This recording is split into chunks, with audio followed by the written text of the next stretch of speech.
গতকাল দুটো ঘটনা ঘটেছে যেগুলো দেখে যে কারো মনে আবার প্রশ্ন আসতে পারে নির্বাচন পিছিয়ে যাওয়ার জন্য কোনো চেষ্টা বা পায়তারা শুরু হয়েছে কিনা। আসলে সাম্প্রতিক সময় যেটা হয়, অনেকের মধ্যে কনফিউশনটা আছে।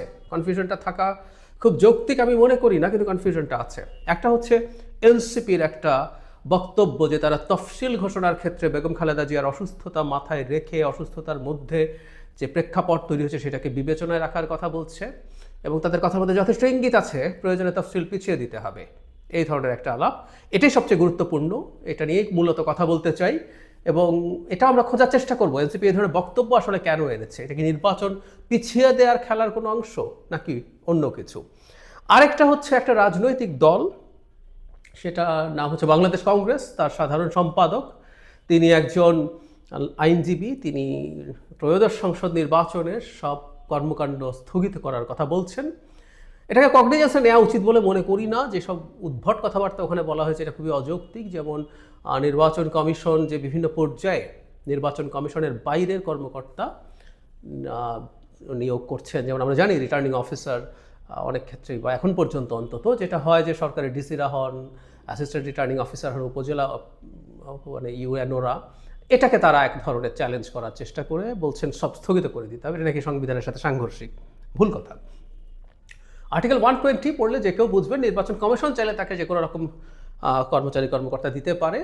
এটার মানে এই না যে অন্য কোনো কেউ যদি চায় তাকে বাদ দিতে হবে। আর্টিকেল 126-এ আছে সরকারের কাছে যে কোনো ধরনের সাহায্য যদি থাকে নির্বাহী বিভাগ নির্বাচন কমিশনকে সেই সাহায্য করতে হবে। এটার মধ্যে কোনো রকম কোনো কনফিউশনের কিছু নেই। যাই হোক, এটা বিষয় না, কিন্তু একটা তথ্য একটু মনে করে রাখি। সেই তথ্যটা সম্ভবত এই ভদ্রলোককে চেনাতে সাহায্য করবে। গত আমিরামি নির্বাচনে আওয়ামী লীগ সহ মোট 27টা দল পার্টিসিপেট করেছে। এই 27টা দলের মধ্যে একটা এই বাংলাদেশ কংগ্রেস। তাহলে আমরা মনে হয় বুঝতে পারি যে সব লোকজনের আসলে কি ইচ্ছে, মানে এই বাংলাদেশে বসে তারা এগুলো করছেন, আমাদের মনে রাখতে হবে। যাই হোক, মূল আলোচনাটাই আসে, এটাই সবচেয়ে গুরুত্বপূর্ণ। এনসিপি গতকাল নির্বাচন কমিশনের সাথে দেখা করেছে। দেখা করে বেরিয়ে তারা কিছু কথাবার্তা বলেছেন। এটা কনফিউজিং বলা যেতে পারে। নাসিরউদ্দিন পাটোয়ারি বলছেন, রাজনৈতিক স্থিতিশীলতা আসার পর তফসিল ঘোষণা করলে তখন কাজটা অনেক সহজ হবে। গণতন্ত্রের আপসহীন নেত্রী বেগম খালেদা জিয়া অসুস্থ, ফলে দেশের রাজনৈতিক অঙ্গনে সংকটময় পরিস্থিতি বিরাজ করছে। সংকটগুলো উত্তরণ করে সুন্দরভাবে তফসিল দেওয়ার জন্য তারা নির্বাচন কমিশনকে বলেছেন। তারপর তাকে জিজ্ঞেস করেছেন নিশ্চিতভাবেই, এটা যৌক্তিকভাবেই, যে তারা নির্বাচনের তফসিল পেছাতে চান কিনা। তিনি আবার বলছেন, না, আমরা কেন তফসিল পেছাতে চাইবো, আমরা বলতেছি যে সংকটগুলো সমাধান করে তফসিলটা দেওয়ার জন্য। তো সংকট যদি সমাধান না হয় তাহলে পেছাতে হবে। কথাটা এরকম, মানে কথার মারপ্যাচ আছে, কিন্তু এনসিপির কথার মধ্যে ইঙ্গিত আছে তারা প্রয়োজনে তফসিল পেছাতে বলছেন। নাহিদ ইসলাম বলেন, তফসিল দেওয়ার সময় যাতে রাজনৈতিক স্থিতিশীলতা থাকে এবং প্রতিটা দলেরই যাতে নির্বাচনে যাত্রা শুরু করার একটা পরিবেশ থাকে তাদের দলের ভেতরে, এবং সার্বিক রাজনৈতিক সেই পরিবেশটা যাতে থাকে, সে সময়টা যদি তফসিল দেওয়া হয় তাহলে এটা নির্বাচন কমিশন ও সব রাজনৈতিক দলের জন্য উপকারী হবে। তিনি আরও বলেন, তফসিল দেওয়ার সময়টা রাজনৈতিক পরিবেশ বিবেচনায় রাখতে আহ্বান জানা হয়েছে, সেটা যে কোনো দিন হতে পারে। এই সপ্তাহে দিতে চাইছে, সেটার জন্য কি বলছেন, ওই একই রকম ব্যাপার। সেটা হচ্ছে প্রবাসীদের ব্যালট পেপারের জন্য এটা তাড়াহুড়া করছে বলছে। আবারও বলছেন তিনি পাটোয়ারি যে তারা বলছেন সংকটকে বিবেচনায় রাখার জন্য। আমরা যদি প্রচুর ঘোলাটে কথাবার্তা আছে, কিন্তু মূল কথা যদি বলি, এর মধ্যে খুব ক্লিয়ার ইঙ্গিত আছে তারা চান প্রয়োজনে নির্বাচনের তফসিল পিছিয়ে যাবে। বেগম খালেদা জিয়ার শারীরিক অসুস্থতাকে কেন্দ্র করে যে সংকট, রাজনৈতিক সংকট বলছেন তৈরি হয়েছে, সেটা বিবেচনায় রাখতে। আচ্ছা, আমরা প্রথমে এটা বোঝার চেষ্টা করি, বেগম খালেদা জিয়ার শারীরিক অবস্থাকে কেন্দ্র করে কি কোনো রাজনৈতিক সংকট তৈরি হয়েছে? কোন রকম সংকট আছে? আমরা খুব খারাপ সম্ভাবনা ধরে যদি আলোচনাটা করি সুবিধা হবে। আমরা ধরলাম উনির অবস্থা তো খুবই খারাপ, উনি চলে গেলেন আমাদের ছেড়ে। তো সেই পরিস্থিতিতেও কি নির্বাচনের তফসিল পিছিয়ে দেওয়ার মতো কোনো ঘটনা এটা হবে আসলে? বেগম খালেদা জিয়া আমাদের অত্যন্ত শ্রদ্ধার একজন মানুষ। আমরা প্রায় বলছি, অনেকেই বলছি যে তিনি ওনার দলের গণ্ডি পেরিয়ে একটা খুবই গুরুত্বপূর্ণ জাতীয় নেতায় পরিণত হয়েছেন, আমাদের অভিভাবকের আসনে গেছেন। এটা খুবই দুঃখের ব্যাপার, খুবই কষ্টের ব্যাপার। কিন্তু বেগম খালেদা জিয়া তার দলের কাগজে কলমে চেয়ারপারসন থাকলেও তিনি আসলে এই দায়িত্ব পালন করছেন না বহুদিন। শেখ হাসিনার সময় যখন তিনি খানিকটা কেপেবলও ছিলেন, তার একটা বিরাট অংশ তিনি জেলে ছিলেন। পরবর্তীতে তার শারীরিক অবস্থা এমনটাই হয়েছে, শেখ হাসিনার সময় তিনি কাগজে কলমে বাইরে থাকলেও সেটা পুরোপুরি মুক্ত না। আর পরে তার শারীরিক অবস্থা 5 আগস্ট পরবর্তী সময়ে এতটাই খারাপ ছিল, তিনি আসলে চাইলেও পারেননি কোনোভাবেই এই দায়িত্ব পালন করার জন্য। দলটির ডিফ্যাক্টো চেয়ারপারসন আসলে জনাব তারেক রহমান বহু বছর থেকে তিনি এই দায়িত্ব পালন করছেন। সুতরাং বেগম খালেদা জিয়া যদি আমাদের ছেড়ে চলেও যান, এটা এমন কোনো সংকট তৈরি করতে যাচ্ছে না যেটা রাজনীতিতে সমস্যা তৈরি করবে।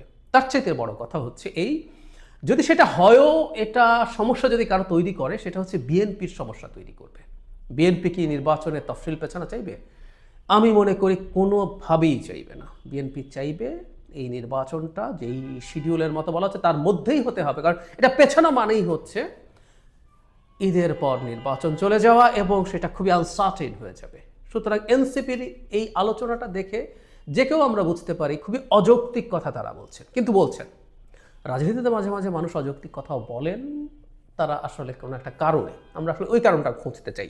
এনসিপি কেন তাহলে এই কথা বলছে? আবারও বলছি, ইললজিক্যাল, যে কেউ এটা বুঝতে পারবে, কিন্তু এই কথাটা বলছেন আমি ধারণা করি এনসিপি বিএনপিকে চাপ দিতে চাইছে।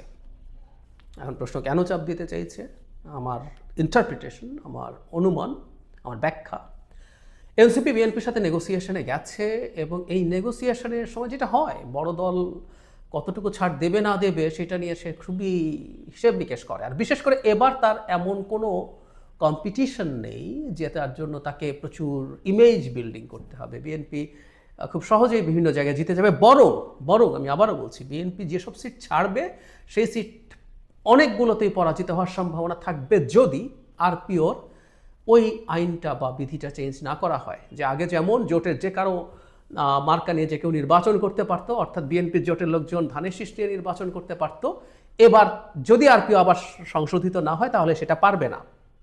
সেটা যদি না পারে, ছেড়ে দেওয়া আসলে বেশিরভাগ ক্ষেত্রে বা অনেক ক্ষেত্রেই পরাজিত হবে। বিএনপির যদি তার স্বতন্ত্রকে ঠেকাতে না পারে, অনেক স্বতন্ত্রই হারিয়ে দেবে। আর ওই নিয়ম আসলেও এনসিপি সম্ভবত ধানের শীষ নিয়ে নির্বাচন করবে না, জোটে গেলেও শাপলাকলি নিয়ে করবে। সেই ক্ষেত্রে যদি বিদ্রোহী প্রার্থী দাঁড়িয়ে যায়, বিএনপি যদি নিয়ন্ত্রণ করতে না পারে, বহিষ্কার করতে পারবে, এর বেশি কিছু তো পারবে না, সেই ক্ষেত্রে পরাজিত হওয়ার সম্ভাবনা আছে। তো যে কথাটা বলছিলাম যে বিএনপি তাহলে যতগুলো সিট ছাড়বে, বিরাট একটা অংশ হারানোর সম্ভাবনা থাকে, সেই সিটগুলো জামাত পেয়ে যেতে পারে। এই প্রেক্ষাপটে কতগুলো ছাড়বে না ছাড়বে সেটা নিয়ে সে হিসাব করবে খুব স্বাভাবিকভাবেই। সেই হিসাব যখন সে করবে তখন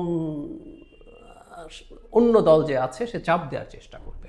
এনসিপি এই কাজটাই করছে। আমি ধারণা করি সংস্কার বা অন্যান্য অনেক ইস্যুতে এনসিপি খুবই রিজিড অবস্থান রেখেছিল বিএনপির ওপরে চাপ তৈরি করার জন্য। এখন এই তফসিল নিয়ে এই আলাপটা মূলত সেই কারণে। আমরা পত্রপত্রিকায় বা কোনো না কোনো জায়গায় মাঝে মাঝে এই খবরটা পাই যে তাদের ডিজায়ার্ড নাম্বার অফ সিটস তারা পাচ্ছেন না। খুব স্বাভাবিক, এনসিপি যদি অনেক বেশি সিট চায়, বিএনপি কটা দেবে না দেবে এই বার্গেইন করবে, এবং এটা রাজনীতিতে চলে, এটা চলেই। এবং এনসিপি এখন নির্বাচন ঘিরে একটা আশঙ্কা তৈরি করার চেষ্টা, অ্যাপারেন্টলি এই চাপ দিয়ে বিএনপির কাছ থেকে এনসিপি সম্ভবত কিছু প্রিভিলেজ চাইছে, কিছু মাইলেজ চাইছে। আমি এটা একটু বলে রাখলাম এই কারণে, আমাদের এই সব দেখেই না সবার মধ্যে, এমনি লোকজনের মধ্যে কিছুটা কনফিউশন আছে। আমরা যতই বলি না কেন কোনো কারণ নাই, যখন ভাস্ট মেজরিটি অফ পিপল, আমি বেশিরভাগ মানুষের মধ্যে দেখি যে কিছুটা হলেও সংশয় আছে, তারা কনফিডেন্ট তা বলছি না, সংশয় আছে যে নির্বাচন হবে কি হবে না। তো সেটা হয়ে থাকে, তার মানে তাদের পারসেপশনের কারণ আছে। কি কারণ সেটা নিয়ে আমরা আলোচনা করেছি। এই ঘটনাগুলো আরও বেশি কনফিউশন বাড়াতে সাহায্য করবে। আমি আশা করি সবাই আশ্বস্ত হবেন, এটা জাস্ট একটা পলিটিক্যাল গেম, এর বেশি কিছু না। এটা নির্বাচন পেছানোর কোনো মোটিভ নিয়ে এনসিপি বা নির্বাচন বানচালের কোনো মোটিভ নিয়ে এনসিপি এই কাজটা করছে, আমি অন্তত সেটা মনে করি না। কারণ এনসিপি নিশ্চয়ই এটা রিয়ালাইজ করে নির্বাচন যদি না হয় এই ফেব্রুয়ারিতে, এই যে আনসার্টেনিটি তৈরি হওয়ার সম্ভাবনা আছে, তারা যতই মনে করুক না কেন, তারা কেউ যদি মনে করে থাকে, সবার কথা বলছি না, যে তারা খুব ভালো থাকবে, সুবিধাজনক জায়গায় থাকবে, তারা খুবই ভুল ভাবছেন। এটা আসলে হওয়ার কোনো রকম কোনো কারণ নেই।